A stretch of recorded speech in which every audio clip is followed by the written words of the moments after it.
Fala, basqueteiros!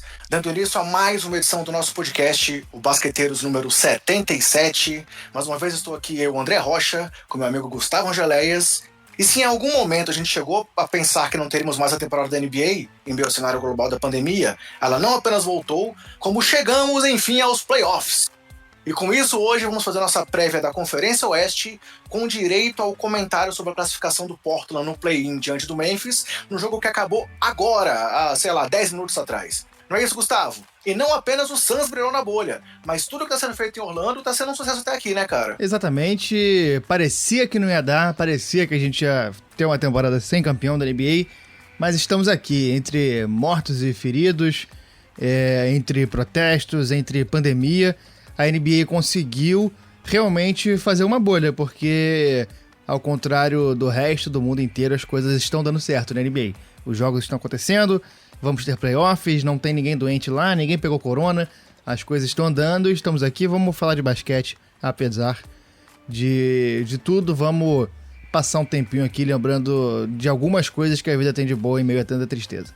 Antes de começarmos então a falar aí tanto desse jogo entre Portland e Memphis, quanto fazer o preview mesmo das séries do Oeste, vamos dar aqueles recados gerais para vocês sobre o nosso trabalho. Nosso podcast está disponível nos principais agregadores, no Deezer, no Spotify e também em áudio no YouTube, sempre com o nome Basqueteiros. Além disso, estamos nas redes sociais com o nome Basqueteiros e o nome do usuário @BasqueteirosNBA, sendo o Twitter nosso principal canal de comunicação com vocês. E o recado principal agora dessa edição, galera, é que, como na temporada passada, teremos podcasts curtos sobre as rodadas dos playoffs da NBA. O nosso Basqueteiro Office, que vai estar de volta, né, Gustavo? Exatamente. A gente tá decidindo o formato ainda, não sabe exatamente se vai ser todo dia, se vai ser a cada 2 dias, como que vai ser, quem vai fazer, se a gente vai se revezar, mas a gente vai estar aí para fazer um resuminho do que aconteceu no último ou nos últimos dias de playoffs, tal qual fizemos na temporada passada. O feedback foi bem legal na temporada passada, né, de poder dar essa informação aí quentinha pra galera que não tá podendo acompanhar todos os jogos. Ainda mais agora que nós vamos ter a primeira rodada dos playoffs, 4 jogos em todos os dias. Vai manter esse ritmo alucinante aí da bolha, com 4 partidas diárias, começando ali entre 2 e 2:30 da tarde, e indo até 00:30 aqui no Brasil. Então, vamos continuar aí com basquete, overdose de basquete, e a ideia é trazer isso de uma forma mais fácil para quem não puder acompanhar tão intensamente. Fora isso, a gente deve fazer só os previews de cada série e, além disso, algum comentário especial caso aconteça. Mas a ideia é trazer a rodada quente ali para vocês. Mas então, Gustavo, vamos ao que interessa? Vamos falar de NBA? Vamos, embora.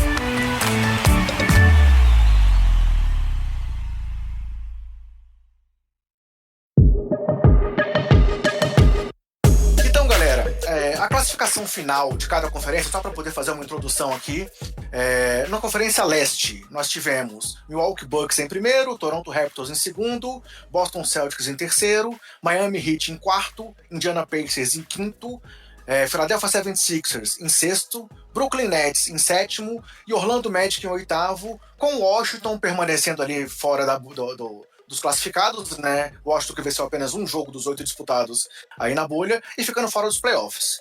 E já no Oeste foi onde realmente a coisa pegou fogo.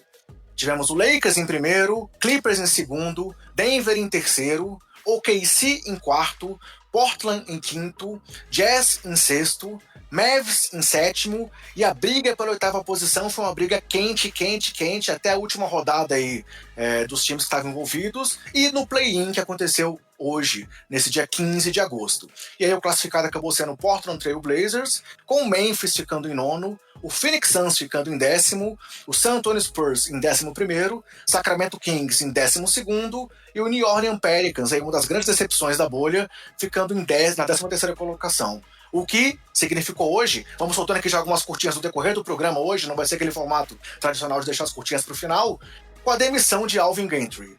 E aí, galera, hoje tivemos então esse jogo quentíssimo. Pra quem achava que a bolha da NBA não ia ter aquela emoção de playoff, por não ter torcida ali em loco, a gente tá vendo que é nada disso, né, Gustavo? A emoção tá aí à flor da pele, e o Blazers é um time que tá querendo botar muita emoção sempre, né, cara? Exatamente, os jogos muito disputados até agora, e a tendência é isso se intensificar. A gente vai ter duelos de playoff muito abertos, a imprevisibilidade tende a aparecer bastante e a galera vai começando a pegar ritmo, então o bicho vai pegar. E aí no jogo de hoje, galera, o placar final foi 126-122 para o Portland. Foi uma partida emocionante desde o começo. O Portland começou quente, com o Nurkic jogando demais.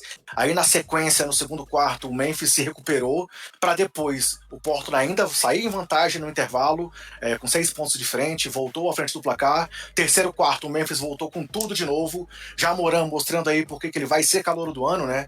Sabendo aí que o Zion, além de ser decepcionado nesse retorno, já tinha muito pouca chance de disputar por conta aí do número de jogos que ele teve. Então, mais do que nunca, o Ja Morant mostrou por que ele vai ganhar o prêmio de calouro do ano. Mas do outro lado, a gente tinha Damian Lillard, o Nurkic, como eu já falei aqui, e o CJ McCollum ali, que foi clutch demais, decisivo no final, além de uma bola matadora de Carmelo Anthony. Quem diria, Gustavo, que o Carmelo Anthony poderia ter feito essa bola do jogo que classificou o Portland aí para os playoffs? Aquela coisa, o Portland precisa desesperadamente de pessoas que ajudem, porque não tem. Simplesmente é um time que parece muito sem ideias. Só tem CJ, Lillard e Nurkic para jogar. Falta muita coisa para esse time. É um time que depende muito de atuações fantásticas do Lillard, que tem acontecido, mas podem não acontecer, e mesmo acontecendo, o time tem suado pra conseguir passar. No jogo de hoje, foi um jogo muito aberto, a defesa do Portland não defendeu ninguém, a do Memphis a gente já sabia que era mais fraca, então foi um jogo muito aberto, a pontuação alta realmente, 126-122, e foi um jogo emocionante, né? Teve teve troca de liderança, teve uma porrada de coisa que aconteceu, foi realmente um jogo como a gente esperava. Houve momentos ali em que parecia que o Memphis ia cometer o crime. No terceiro quarto, por exemplo, o time fez 42 pontos, se eu não me engano, mas fez uma pontuação absurda com o Memphis. E o Brandon Clark jogando muito, eles meteram 7 de 9 de bola de 3 no terceiro quarto, realmente foi um quarto arrasador, né? Exatamente, o time foi realmente muito bem. O Valanciunas também jogou super bem, o Valanciunas com 22 pontos, 17 rebotes. Dylan Brooks com 20 pontos, Ja Morant com 30 pontos, Brandon Clark com 20 pontos. É um time que contou ali com as peças que tem para conseguir acertar. Até o Tolliver acertou bola de 3. Teve umas bolas de 3 ali que ele conseguiu ajudar, dar uma desafogada no time. Então, assim, é aquela questão.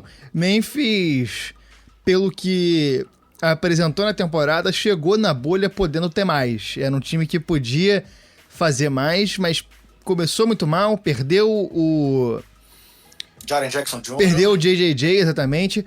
E aí acabou complicando e agora no final acho que fica esse gostinho de quero mais, né? Porque hoje realmente pareceu que dava, pareceu que ia chegar em algum lugar, pareceu que tinha chance de ganhar, mas acabou que não chegou nem na última posse de bola com chances, chegou no último minuto e meio ali com chances, mas na última posse de bola já estava definido. E você percebeu aí, cara, quem foi o cara com o melhor plus-minus do time do Grizzlies? Não vi. Anthony Tolliver com mais 21. Mas assim, realmente você falou, o Valanciunas jogou demais, o Ja Morant teve o recorde de pontos na temporada dele aí com 35, Dylan Brooks e Brandon Clark, cada um com 4 de 5 nas bolas de 3. Então realmente assim, se o Memphis decepcionou na bolha, esse jogo talvez tenha sido aquele jogo de redenção. Não veio a classificação, mas mostrou o que a gente viu durante a temporada. Claro, o JJJ faz muita falta. Hoje eles também não tiveram o Tyus Jones, que é um cara que nessa rotação estava sendo muito importante. Então, assim, a gente vê que realmente o Memphis hoje mostrou o porquê que eles estavam realmente nessa briga. Conseguiram aí a vaga aos 48 do segundo tempo, graças à última vitória que eles fizeram. E aí, também vale a pena citar aqui, abrir mais um parêntese. O Portland também se classificou na última hora ali, garantiu mesmo, porque se eles perdessem o jogo pro Nets, o Suns entraria, né? O Suns aí, a menina dos olhos dessa bolha, o time que realmente, como diz o Monty Williams, reconquistou o respeito da NBA, lá em Orlando agora, com essa campanha absurda de 8-0, mas o Portland venceu um jogo fenomenal, em que o Nets teve a última bola, mesmo com o Lillard jogando pra cacete, a última bola foi do Levert, e o Levert tentou um arremesso, um jump de meia distância, em vez de bater pra dentro. Então, assim, a gente sabe que o Portland, claro, merecidamente também, e no jogo de hoje, a experiência pesou demais, cara. Assim, o Lillard teve 31 pontos, o Nurkic teve 22 pontos e 21 rebotes. O Carmelo, 21 pontos com essa bola de 3 aí decisiva, que foi a única que ele acertou em 6 arremessos. ali nos segundos finais, o Lillard bateu pra dentro, tocou pro Melo, e o Melo meteu a bola de 3 que precisava ter metido, e cara, o McCollum no final do jogo ali jogou demais. Jogou muito.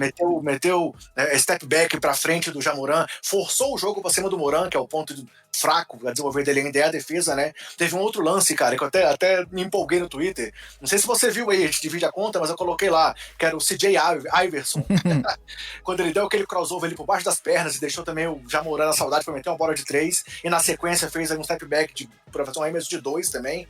Então o McCollum, salvo engano, ele fez 14 pontos ou mais no quarto período, acabou com 29. Então realmente assim, a gente viu que foi um jogo em que o Blazers mostrou a que veio. Por mais que o Gary Trent Jr. não tenha feito uma boa partida, que era outro cara que estava desequilibrando muito, Carmelo, Nurkic, McCollum e Lillard mostraram porquê da força do Blazers. Eu lembro que quando a gente fez nossas apostas aqui para quem ia classificar, eu falei que eu apostava no time de Portland por conta da experiência. E realmente foi isso que levou o time para classificação hoje, né? Isso e o desespero, né? Que foi a quantidade de minutos que cada um jogou. Carmelo com 37 minutos, Nurkic com 40, que acabou de voltar de lesão, McCollum com 44, Lillard com 44. Assim, eu acho que a gente já, inclusive, encaminhando aí pro preview do jogo contra o Lakers, Portland precisa de muito mais coisa para conseguir sequer pensar em vencer jogos do Lakers. O time não pode jogar como jogou nesses outros jogos na bolha, porque é só no desespero, uma defesa muito fraca. O time do Lakers vai deitar e rolar com essa defesa de Portland. E o time precisa de ter mais opções. Precisa que o Whiteside não jogue do jeito que ele tem jogado. Precisa que o Zach Collins, ele se lesionou hoje, não sei como é que fica, se ele vai poder voltar, se não vai. É um time que precisa ter mais opções, precisa melhorar na defesa. E eu não vejo isso acontecendo, porque o time sofreu pra ganhar do Memphis, o time sofreu pra ganhar do Blazers, do Nets. Então, assim, eu acho que as coisas tendem a complicar muito pra Portland no jogo na série contra o Lakers. E um número que traduz essa emoção que você falou aí é que todos os jogos da bolha, os 8 da temporada regular e o jogo de hoje, o Portland chegou nos 5 minutos finais com uma vantagem de menos de 5 pontos no placar, seja pra cima ou pra baixo. Então, assim, realmente, todos os jogos foram apertados. Eles conseguiram vitórias importantes e fundamentais para a classificação, mas todos os jogos foram apertados. Mas vamos lá, deixa eu fazer aqui a introdução da série contra o Los Angeles Lakers. Na temporada, foram 3 confrontos, com 2 vitórias do Lakers e uma do Portland, sendo que essa do Portland já foi na bolha da NBA, então foi o jogo mais recente, foi a Portland ser vitorioso. Em playoffs, só para trazer aqui um dado histórico, são 11 confrontos no total, com 9 vitórias do Lakers e 2 do Portland apenas, sendo que o último confronto foi lá em 2002, já faz tempo que os times não se encontram na pós-temporada, onde houve um 3-0 para o Lakers. Pra série, o Lakers segue aí com os desfalques de Avery Bradley, que não foi pra bolha, e o Rajon Rondo, que já voltou a se reunir com o time, mas ainda não tem previsão exata de retorno, enquanto o Portland foi pra bolha sem o Trevor Ariza, como todos já sabem também, mas segue aí se aproveitando fortemente do retorno, principalmente do Nurkic, né? O Zach Collins vinha bem, mas o Nurkic tem feito toda a diferença aí no time do Portland, dentro lá da Disney. As campanhas dos times na bolha, só para trazer também esse retrospecto recente, foram 3 vitórias e 5 derrotas para o Lakers. E aqui abre um parêntese, né? O Lakers garantiu a classificação em primeiro já no começo dos jogos aí em Orlando e depois acabou tirando o pé. Mas é um sinal de alerta que o Lakers não jogou bem as últimas partidas. Enquanto o Portland teve 6 vitórias e 2 derrotas, além da vitória de hoje. E aí, trazendo aqui alguns destaques em estatísticas dos dois times, pelo Lakers, o LeBron, na bolha, teve médias de 22 pontos, 7,4 rebotes e 6,8 assistências. Lembrando que o LeBron foi o líder de assistência da temporada, né? Conseguiu aí pela primeira vez na carreira, no seu ano 17, ser o líder de assistências da NBA. Mais de 10, gigantesco, colossal. Mais de 10. Absurdo que esse cara tá fazendo. Sim. Anthony Davis teve 21,5 pontos por jogo e 8,2 rebotes, mas acertou apenas 42% dos arremessos e 29% nas bolas de 3, sendo nenhuma nos últimos 4 jogos. Meio que os jogos que o Lakers venceu, o Davis jogou muito bem, e os que ele perdeu, o Davis jogou muito mal. Então, vale ficar de olho aí no porquê que o monocelha oscilou tanto. Já o Kyle Kuzma teve um crescimento aí, considerando o número da temporada, com 15,4 pontos por jogo e 44% nas bolas de 3.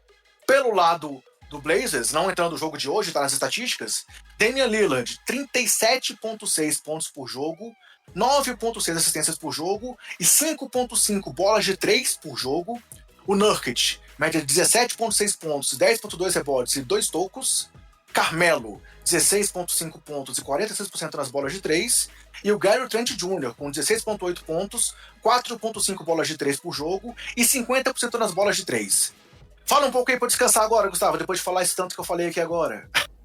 A gente tem um duelo de times que na bolha, por enquanto, só descansou e se arrumou e tá se adaptando, e o outro que já chegou na porrada, né? O Portland teve que o tempo inteiro durante a bolha, o Portland tava com as costas na parede, precisando ganhar, não podendo perder, e com o Lillard tendo que fazer toda a loucura que ele fez. Nos últimos jogos, ele tá com pontuações altíssimas, uma média nos 4 últimos jogos. Eu lembro, antes do jogo de hoje, ele tava com uma média de 50, nos últimos 3 jogos, uma média de, acho que 50 pontos, ou 40 e tantos, assim, uma média gigantesca de pontos. Ele tá tendo que levar o time no braço. E assim, eu acho que vão ser jogos muito divertidos, mas eu não vejo o Lakers perdendo uma partida pro Portland no clutch time. Minha aposta é Lakers em 5. Acho que numa partida ou outra o Lillard consegue, na imprevisibilidade do jogo dele, nessa loucura que é ver o Lillard jogar, que a gente não sabe o que vai acontecer. Ele é um cara que pode arremessar a bola do meio da quadra e acertar, como pode ir pra cima e cravar em cima do Valanciunas, como ele fez hoje. Realmente impressionante ver o Lillard jogar, é divertido ver ele jogar, e são sempre partidas boas, são sempre partidas emocionantes. Mas eu aposto em Lakers em 5. Talvez uma varrida de cavalheiros aí. Se o Lillard tiver muito encapetado, Lakers em 6. Você colocou aí, só pra citar esse número que você trouxe, os últimos 3 jogos antes do play-in foi 51 pontos de média, 51,3, 56% de aproveitamento nos arremessos, 9 assistências por jogo e 7 bolas de 3.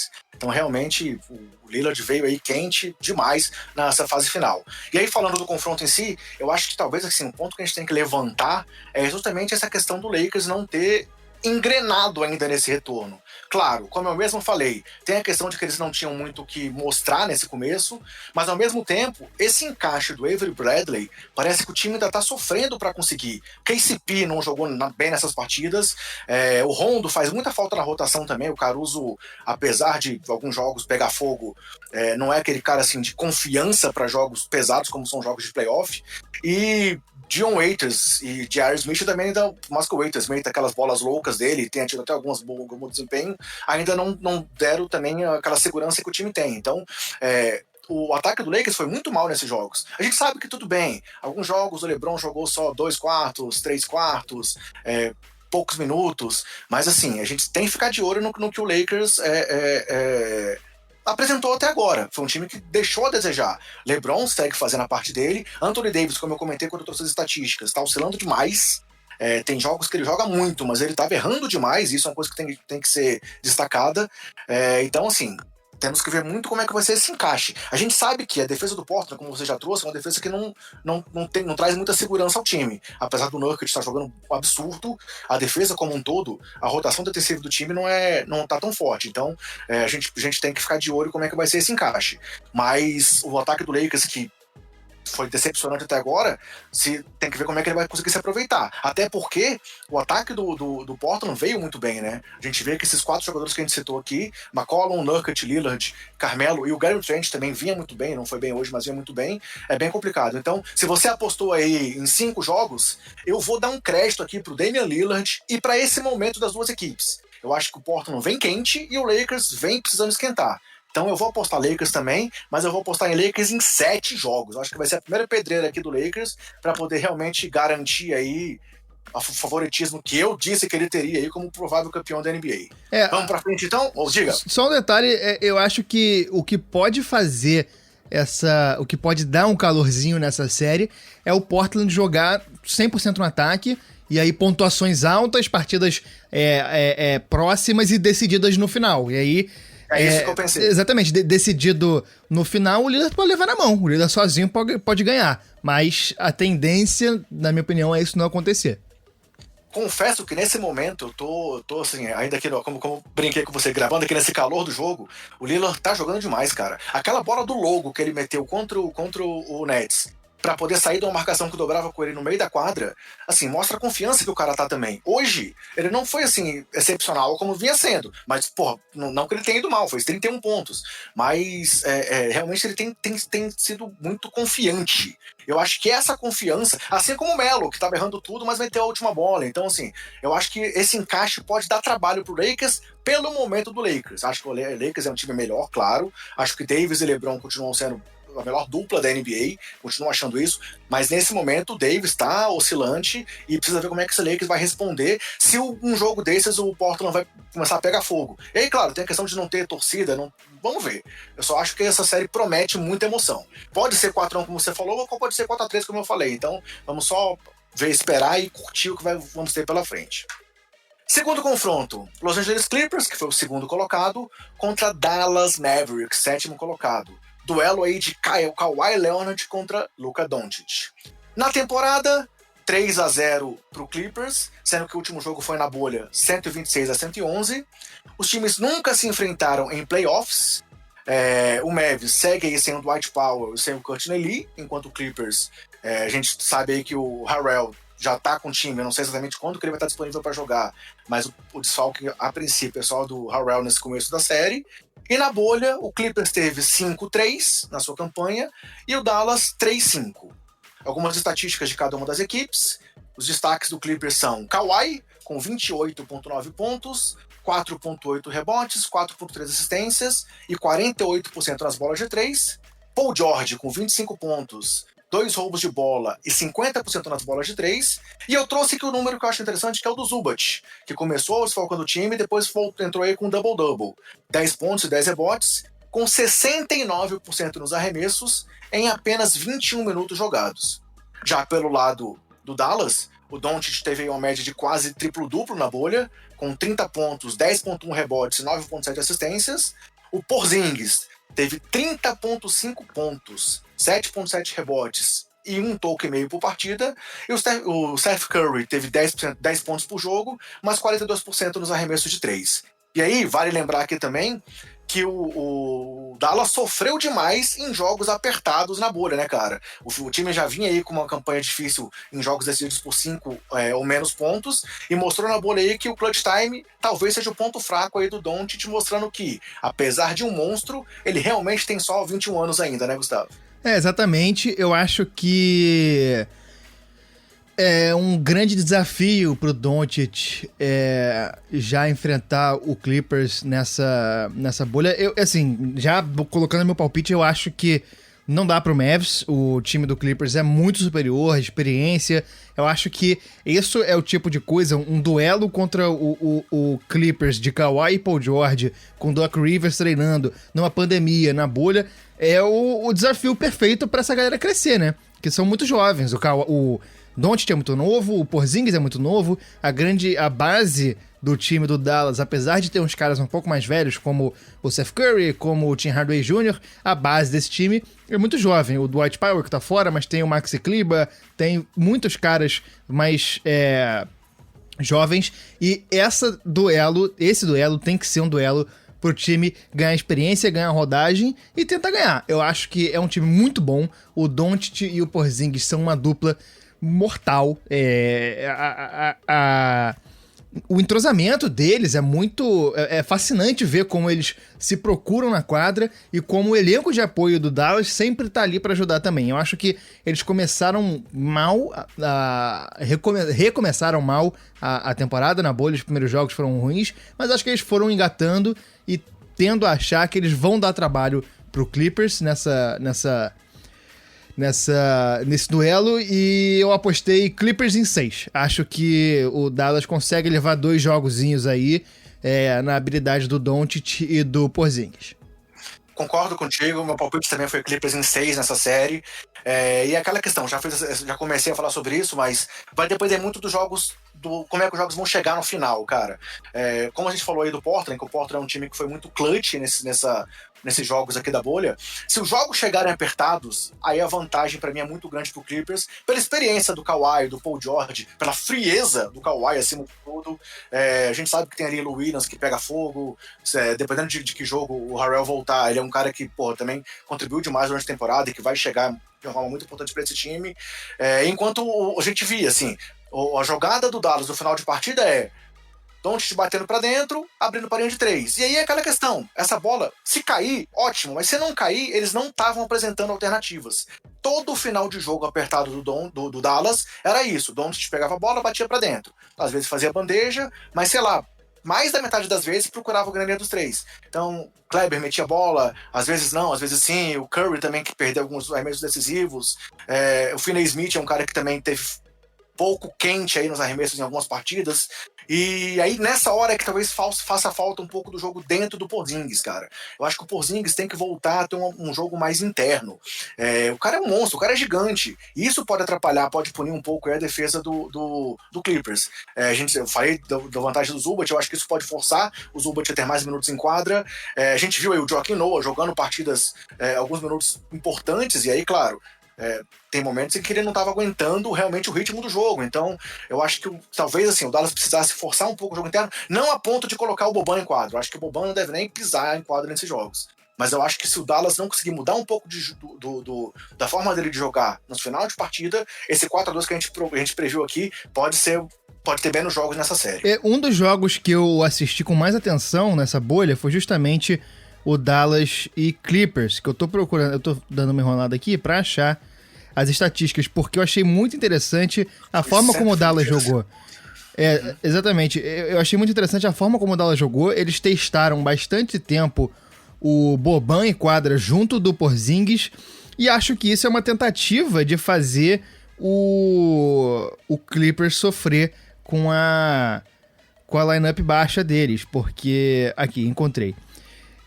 Foi um jogo que o Boban... Ah, não, falei besteira, a estatística me desmentiu aqui, eu tô confundindo tudo, esquece. Mas eu acho que pode ser uma forma de tentar, né? Punir os caras, quando tiver uma lineup com Harold de pivô, coloca o Boban, coloca o Porzingis. Eu acho que uma das chaves desse duelo vai ser justamente a altura de Dallas. Vamos ver de que forma eles vão fazer isso, porque eles têm como jogar com as torres gêmeas, né? Bota o Porzingis e mais um cara, bota o Porzingis e o Kliba, bota o Porzingis e o Boban. O time tem como fazer isso, e eu não sei se o Clippers consegue... Eu não sei a forma como o Clippers vai conseguir responder a um cara muito alto e com muita qualidade jogando com outro cara muito alto, porque o time não tá acostumado a jogar com muitos defensores altos.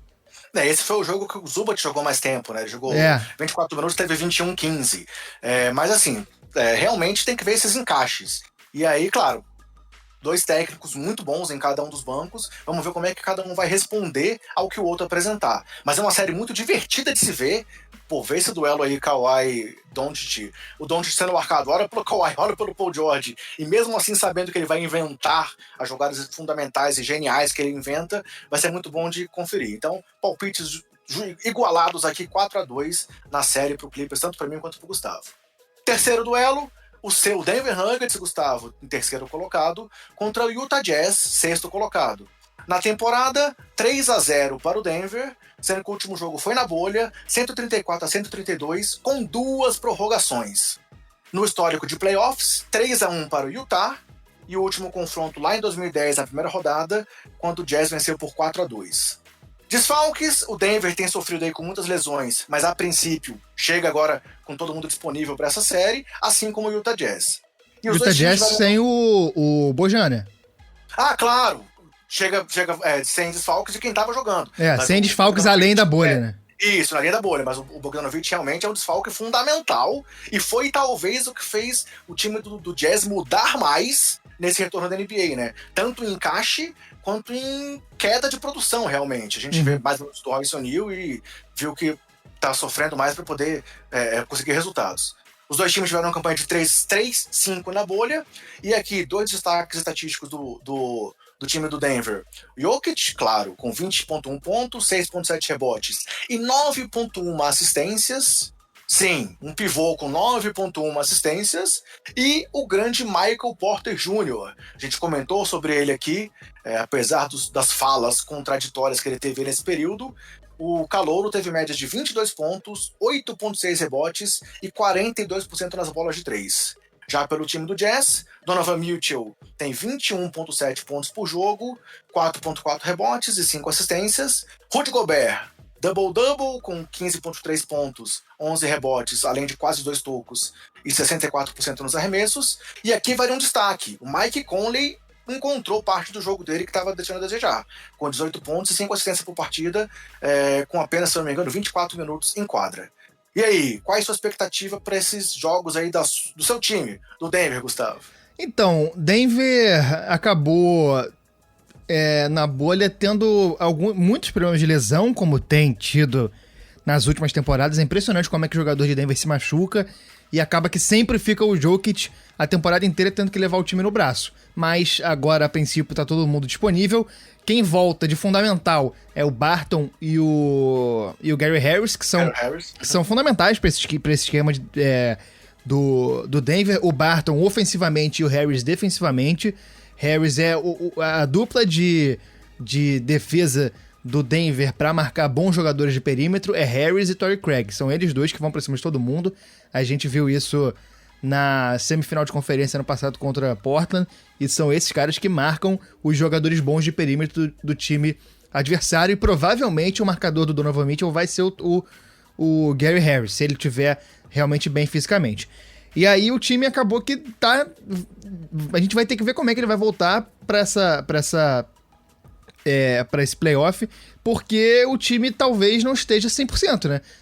2 jogadores do time titular estão voltando agora, isso dá o Murray também demorou exatamente, voltar, né? O Murray voltou já mais pra metade final da bolha, então eu acho que isso vai ser uma questão, mas acho que o Jokic tá jogando, o que o Michael Porter tá jogando, o que o Monte Morris estão jogando, esses 3 caras estão fazendo muita coisa pra esse time do Denver e estão pegando entrosamento. O Michael Porter tá fazendo aquilo que a torcida espera dele, assim. E aí espera no sentido de esperança mesmo. A esperança de Denver é ter no Michael Porter Jr. um jogador muito bom, que observadores mais próximos de lá falam que ele é um cara pra ser talvez do nível do Paul George, assim. O teto dele é isso. Ele é um scorer nato, né, cara? Exatamente. É pontuador. E aí é bom de arremesso de 3, é bom reboteiro. Então, assim, esse entrosamento dele com o Jokic vai ser importante, porque às vezes ali na hora que Denver precisa partir pra cima e precisa pontuar, o time acaba ficando muitas vezes restrito à jogada de handoff do Jokic com o Jamal, né? É aquele joguinho que um faz bloqueio pro outro, entrega a bola pro outro, e eles vão fazendo assim. Ter uma terceira opção pra isso é ótimo. Você ter alguém que puxe a atenção da defesa também para dar mais liberdade para esses 2 jogadores armarem é muito bom, e eu acho que vai ser mais uma temporada de teste, porque não vejo o Denver indo longe nos playoffs. Acho que precisa de uma temporada inteira com o time não estando lesionado. Acho que da temporada passada para essa o time deu uma queda, em nenhum momento o time engatou de fato, mas eu acho que o encaixe com o time do Utah é muito favorável ao Denver, porque justamente pelo fato do Jokic jogar muito fora do garrafão. Você pegar o time do Utah e tirar o Gobert do garrafão é tudo que o Utah não quer. E o Jokic, tenho certeza que vai jogar a maior parte desse duelo muito pra fora do garrafão, armando muito, talvez mais do que a gente veria em outras séries. Mas, assim, é aquela coisa, o time do Utah é muito bom, tem jogadores decisivos. O Mitchell, no jogo contra Denver, estava encapetado. Foi inacreditável o que ele fez, assim, em momentos que todo mundo já tinha falado, pô, largou, ele ia lá e fazia, acertava a bola difícil. O Gobert é excelente defensor, o Conley engatando. Eu acho que vai ser um duelo bom. E minha aposta para essa série é Nuggets em 6. Já falando aqui da minha aposta, também aposto em 6.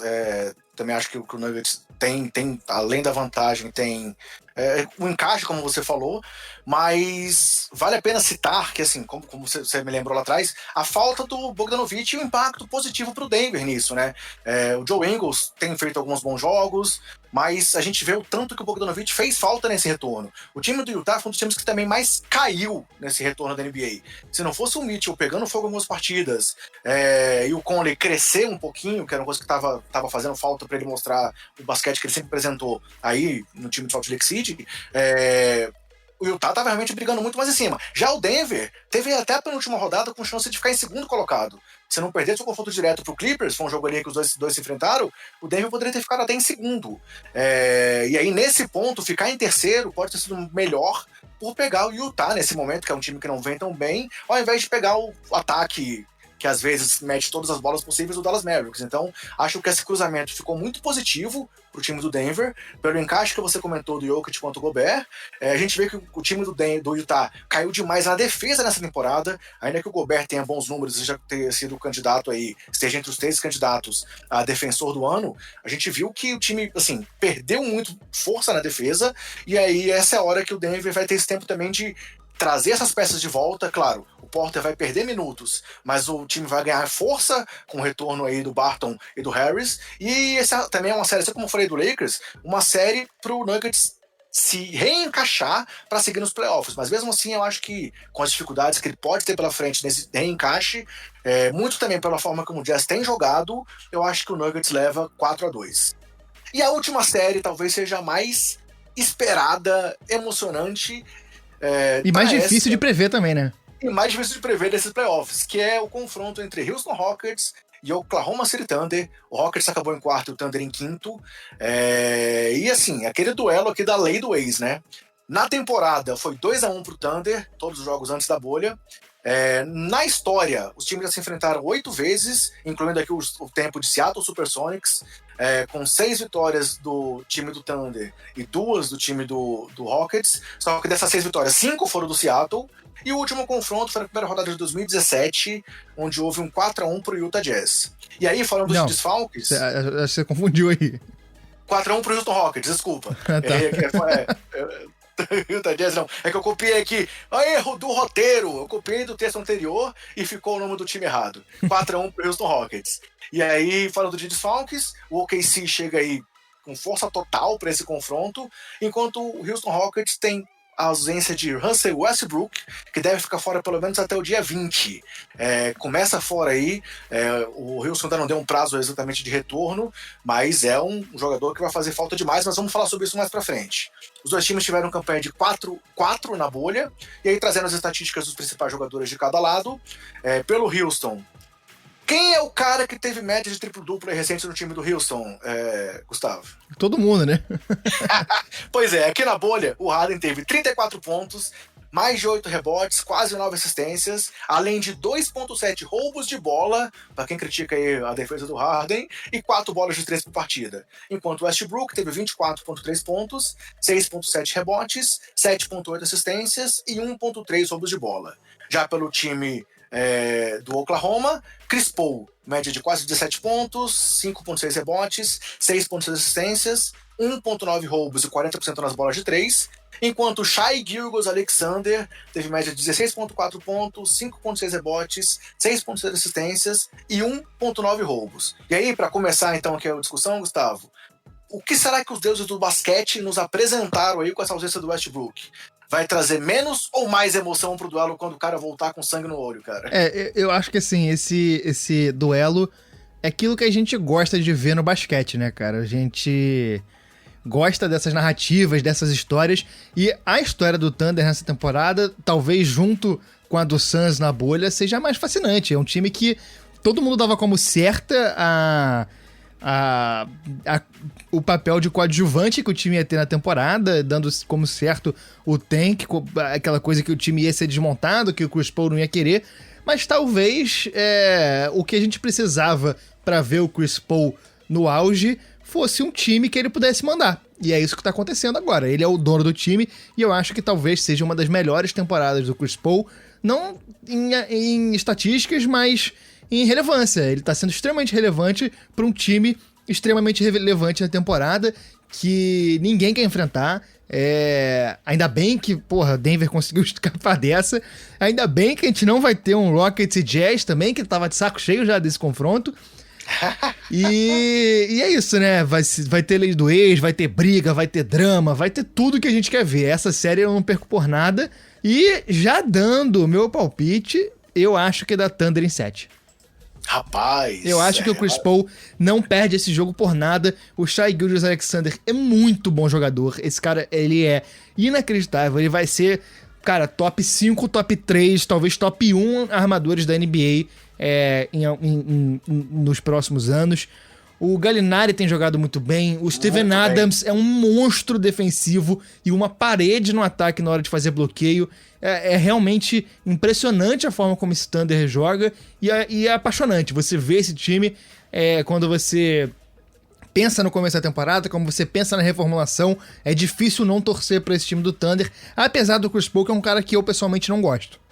Tem o Schroeder vindo do banco, como sempre. Schroeder jogando muito, exatamente. E um time que joga diferente. Volta e meia, esse time tá jogando com Shai, Schroeder e Chris Paul se revezando em quem leva a bola e fazendo jogada, fazendo corte.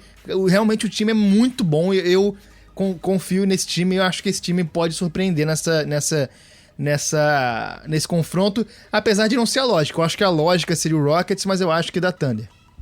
Se a gente for olhar aqui, 2, 4, 6, 7 jogadores do time tem médias acima de 10 pontos aí na bolha.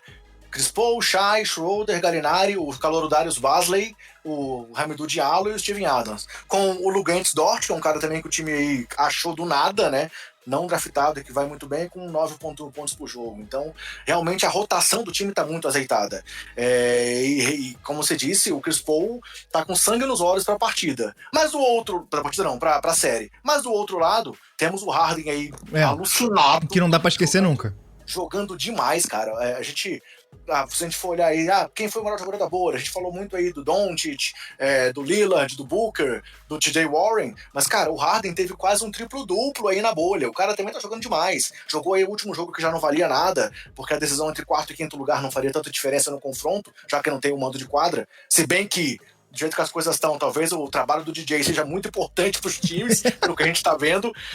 Mas, assim, o James Harden jogando demais. Esse estilo aí, que é aquele morra pelas bolas de 3 ou viva pelas bolas de 3, quando encaixa, é difícil demais parar esse ataque do time do Houston.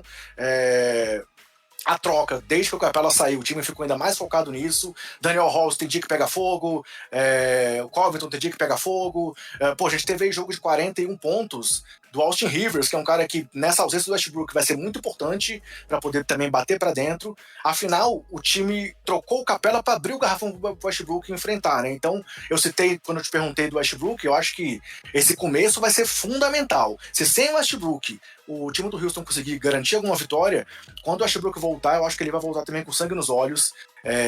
Por mais que também não tenha essa questão de jogar na casa do adversário e encarar a torcida, ele é um cara muito de provocação, né? Eu acho que ele é um cara que vai querer mostrar que o Houston fez certo de ir atrás dele. Então, pra mim, tudo passa pela volta do Westbrook. Mas, antes disso, tem que ver o quanto que o Harden vai conseguir se impor diante desse ótimo time do Oklahoma. Acho também que é uma série apertadíssima, é uma série que realmente não dá pra perder por nada, mas meu palpite, confiando muito no Westbrook voltando durante a série, é 4-3 pro Rockets. Aqui a gente divergiu contra o vencedor pela primeira vez, divergimos já em placar anteriormente, mas divergimos contra o vencedor, mas não divergimos que é a série mais esperada da Conferência Oeste nessa primeira rodada, né? Exatamente. Vamos fazer mandiná, tentar ir até o final? Já? Ou a gente vai fazendo rodada a rodada? Vamos fazer agora, depois a gente confere. Fechou, vambora. Pra mim, vai dar Clippers e Nuggets na semi, dá Clippers em 6, e Lakers e Thunder, Lakers em 6. Lakers e Clippers, apostei, Lakers em 7. E aí, a final da NBA a gente prevê depois. Tá, vamos lá. Vai falando de novo aí pra mim, que essa eu não anotei. O teu é Lakers e Rockets, no seu caso. Lakers e Rockets, eu acho que da Lakers em 7, eu vou postar em 2 séries de 7 jogos aí do Lakers, passando basicamente pelo fator LeBron e Anthony Davis. Eu acho que eles vão também, nessa segunda rodada, podem se impor aí diante do time do Houston, mas com muito trabalho. Clippers e Nuggets? Clippers e Nuggets, caramba, deve ser uma série absurda também, cara. Mas eu vou de Clippers em 6. Eu acho que eles vão conseguir também, assim como eles se impuseram aí nesses últimos jogos que enfrentaram o Denver e conseguiram garantir a segunda colocação, eu acho que o encaixe favorece o time do Clippers. No final E aí, de LA. final, Lakers e Clippers, cara, vai dar Lakers, e aí... Na final a gente vê depois. Será que eu vou botar só 4-3 sempre pro Lakers? É. Mais um 4-3. Eu acho que o LeBron vai mostrar esse ano por que ele é o monstro que ele é, encarando aí as 3 rodadas, 7 jogos no Oeste. É isso. Afinal, a gente dividiu aqui. Nos próximos dias vamos colocar no ar o preview do Leste. E aí quando a gente fizer isso, a gente termina e fala quem a gente acha que vai ser o campeão. E aí, fechando a edição de hoje só com mais 2 curtinhas. Que são notícias do dia. A primeira dela foi que saíram os prêmios da bolha da NBA, né? Além dos prêmios aí que foram divulgados, os candidatos aos prêmios da temporada, que contavam os jogos pré-bolha. Tem lá no nosso Twitter, a gente divulgou todos os finalistas, fez uma enquete sobre cada um dos prêmios e tem lá o que vocês votaram como vencedor de cada um dos prêmios. Procure nosso Twitter e acompanhe isso lá. Saiu hoje a divulgação dos prêmios da bolha. A NBA divulgou também MVP, técnico da bolha e primeiro e segundo times ideais da bolha. O MVP foi o Damian Lillard, votado por unanimidade. A gente sabia aí que o Booker estava disputando muito esse prêmio aí, talvez fosse uma forma de homenagear o Phoenix Suns, mas o Lillard acabou vencendo. E aí o Phoenix foi homenageado no segundo prêmio, que foi o Monty Williams como técnico da bolha. E aí, cara, não sei se você viu, Gustavo, você viu o discurso do cara quando acabou o jogo 8, antes de saber que eles estavam fora, mas depois de vencer a partida? Você viu como foi emocionante o que o cara falou, não? Não vi não, vi só os posts nas redes. Cara, foi muito massa, ele chamou os jogadores e meio que mostrando que o time não foi lá à toa, era o time um dos mais criticados do porquê que tava lá na bolha, e não fez, assim, deu pra ver o porquê que eles fizeram esse 8-0. Eles queriam realmente provar que mereciam respeito. Foi um time que começou bem na temporada, como a gente já comentou aqui, e depois caiu demais, mas merecidíssimo esse prêmio pro Monty Williams. E aí, primeiro time da bolha. Dessa vez a NBA esqueceu posição. E aí foram escolhidos, por unanimidade, Damian Lillard, Devin Booker e Luka Doncic, além de James Harden e TJ Warren. E o segundo time da bolha pela votação da NBA, Giannis Antetokounmpo, Kawhi Leonard, Caris LeVert, Michael Porter Jr., surpreendentemente aí entre os 10 melhores jogadores da bolha, e Kristaps Porzingis. Algum comentário sobre essa premiação aí exótica que a NBA fez só para esses 8 jogos, cara? Não, acho que tinha que ser legal, eu achei justa a premiação e é legal que tenha também. Dá uma meio que um prêmio além pros caras que foram, sabe? Pros caras que resolveram topar isso aí. E última curtinha do dia, essa é uma curtinha aqui que eu tinha que trazer pela emoção que ela me trouxe quando eu vi essa notícia. Chicago Bulls, enfim, demite Jim Boylen. Tava vindo aí muita confusão, muita dúvida se isso realmente ia acontecer, pelos problemas financeiros que estavam ainda com essa pandemia lá em Chicago, mas apesar da multa gigantesca, o nosso grande Arturas Carniçovas conseguiu convencer lá o dono do time a demitir o Jim Boylen. Era um cara que estava totalmente desconectado com o elenco. Desconectado da realidade, inclusive, né? Boa. Uma aposta que não deu nada certo. Treinou o time em 123 jogos, com apenas 39 vitórias e 82 derrotas. E, enfim, essa notícia aí para alegrar a grande torcida do Chicago Bulls. Dizem aí que os principais nomes na disputa são... Me fugiu, cara, o nome do técnico do Nets agora. O ex-técnico do Nets. O Kenny Atkinson. Kenny Atkinson e Wes Unseld Jr., que é filho aí do grande Wes Unseld e auxiliar técnico, além de outros nomes que estão com menos força, mas dizem que esses 2 nomes são os principais. Parece que deu a lógica, né? O Carniçovas, enfim, mostrou por que ele foi para Chicago, né, Gustavo? O primeiro passo de uma reformulação do Chicago tinha que passar pela demissão do Boylen, e demorou até. E aí, mais alguma coisa para acrescentar ou vamos soltar logo esse podcast aqui ainda no calor da emoção? Sim, pra galera saber rapidinho, o que tá na Conferência Oeste? Rapidinho, uma notícia e um abraço aqui. A notícia é que nasceu a filha do Caleb, o Caleb Pérez, que participou com a gente quando a gente fez o programa do Black Lives Matter, falando sobre racismo. Ele comentou que tava pra vir a nenenzinha dele, nasceu hoje, dia 15 de agosto, nasceu saudável, gigantesca, cabeluda. Ele tá bem, a mãe tá bem, a bebê tá bem. Então fica essa notícia aqui e fica nosso abraço pro Caleb, que provavelmente não vai ouvir o podcast, mas depois eu conto pra ele que a gente mandou um abraço. Grande amigo nosso aqui do Basqueteiros, grande amigo pessoal meu. que Helena Maria venha com saúde, e saúde a ele e a família também. Beleza. Parabéns ao Caleb. Um grande abraço a todos. Vamos acompanhar aí basquete na veia, como eu falei. 4 jogos por dia. Vamos interagir com vocês no Twitter. Vamos soltar aqui o Basqueteiro Office. Espero que vocês curtam esse nosso formato mais uma vez. Acompanhem nossas publicações. E então é isso. Valeu. Se cuidem dos seus, cuidem do próximo. E até mais. Valeu!